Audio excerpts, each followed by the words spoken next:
Hello, we have our workout for Monday. Warm up, we'll go across kind of down the room, start with your kettlebells. Figure eight, go light. We're just getting the body warmed up, right? All the way through. Step ups will be in the middle. Maybe we can keep them there for the workout, which is going to be, you saw the Linus, so that means our core complex is going to be in between each station. We get 6 stations. You're going to work for 30 seconds, rest for 10. You're going to do that with alternating between the first station, burpees and step-ups. So 6 times total, it's gonna be 3 each. There's gonna be 3 minutes in between stations, and that's when you have your mat with you and you do your core complex. That'll take at least 2 minutes, no more than 2.5, as you finish up in time to take your mat with you to your next station, which is going to be Swiss ball. And you got those 2 exercises. So you're gonna do the core complex after each station. So 6 times this core complex. Recently had a member tell me that the glutes were sore. We were working hard, and it was Wednesday's workout or something. I said, "Oh, how about your core?" And she said, "My core is hard to get sore." I was like, "Challenge accepted." So yes, lots of core, but it's Monday, good day for our core. So burpees, step-ups. Self-explanatory of those. You're going to do your 30 seconds of burpees. You can use the boxes if you want and do it that way. Just kick the feet out, come up, got your burpee there, then you get step ups, then you do back and forth. You can certainly do regular burpees down on the ground, add those push-ups in there. Only 30 seconds, 10 seconds of rest, 3 times each. Boom, then you go to the core complex. I'll show you that at the end. The rest of your exercises, let's go there. Swiss ball and your shoulder twist, so feet grounded, hips are up, hands are up, and you're twisting, okay, back and forth. You want to make sure you're not dropping. You want to keep those hips engaged. And then you're going to go right into the alternating. So this is what I mean by the bridge on the Swiss ball, okay? We're going to hold, squeezing those glutes, and then we're going to do an alternating leg lift. So trying to keep the ball from moving, press the heel to the ground, and just pick up that other leg, okay? So we're going back and forth here, so we're twisting at the hips. Now we're gonna be really solid with everything, squeezing, holding that glute, trying not to let that ball move as we lift the leg, okay? All right, dumbbells with a squat press. All right, squat and press. Keep those dumbbells in your hand. We're going right to plank rows. Anyone needs to. A lot of times people feel better doing bent over rows, and that's fine if the shoulders are too much on the ground. No problem. Kettlebell. Hey, we are going to work on kettlebell swings. Remember that swing? We are going hips kind of back and forth. Then we're going to go high pulls. Hips.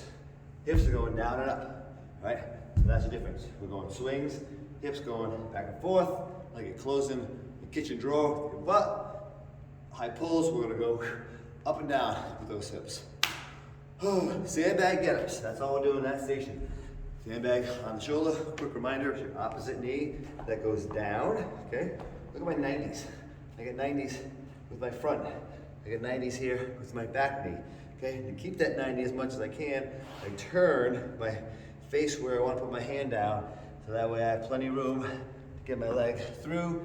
You get that shoulders both down, and then you peel one back up to your elbow, to your hand, back to where I'm at 90s, and I stand. So you're just going back and forth, left side, right side. That's that station. Finish with Boshu. Single leg reach. Now, not everyone might be on the back side. Maybe you're on the ground doing this. Totally fine. On the other side, it's harder, I think, to do, but we're doing a single leg reach. So you do 30 seconds of that, and then squat, and hold that squat for 30 seconds. All right, so that will be it. So we are doing single leg reach only 3 times. So figure out, after doing it twice, you're gonna have one side that has less balance than the other. Do that one twice. All right, that makes that. And then your core complex. All right, so the first one, plank, walk, high reach. It has a P walk, H reach. So we're doing a plank walk up with a high reach. So plank walk up and just reach one arm, opposite leg if you want. It doesn't have to be a leg, it can just be the arms. But we're reaching if you want, it can be the opposite leg. So 10 of those, 5 a side. Side plank, crunch, just dropping the elbow to your hand. Straight leg toe touch, so straight legs. Lift the shoulders for that toe touch. Plank, knee to elbow, K to E, knee to elbow, same side. So you can keep your forearm on the ground, just kind of bring your knee up, or if you're able to lift just a little bit, your forearm, bring it to your knee. Try not to lift those hips too much as we do that. So knee, plank, knee to elbow, same side, 5 on one side, 5 on the other. If you need to, you can keep the forearms on the ground as you bring the knee up. Side, triangle hip raise, try to cross your ankle over that knee, and then do a little hip raise. Push that heel towards the ceiling, 5 and 5. And I think we're gonna finish with sprinters. So 10 sprinters to finish, but the goal is not to fly through all that plank stuff. You want to take your time with all that core stuff. So take your time. If you're flying through it, you're going to do sprinters until there's at least a minute left on the clock, because we go to 3 minutes after our stations of 2 exercises, and it should take you 2 to 2.5 minutes to get this done. The veterans do it well, so if you're still hanging on, this means you might be one of your first times doing the Linus workout. So if you happen to reach this to the end, thanks to everyone who came out to our Christmas party. It was a fantastic event. I love seeing everyone outside of gym clothes. We have some nice photos too, so if you're on Facebook, check out Seth's great pics of everyone. Thanks guys, have a great rest of your Sunday. Appreciate you.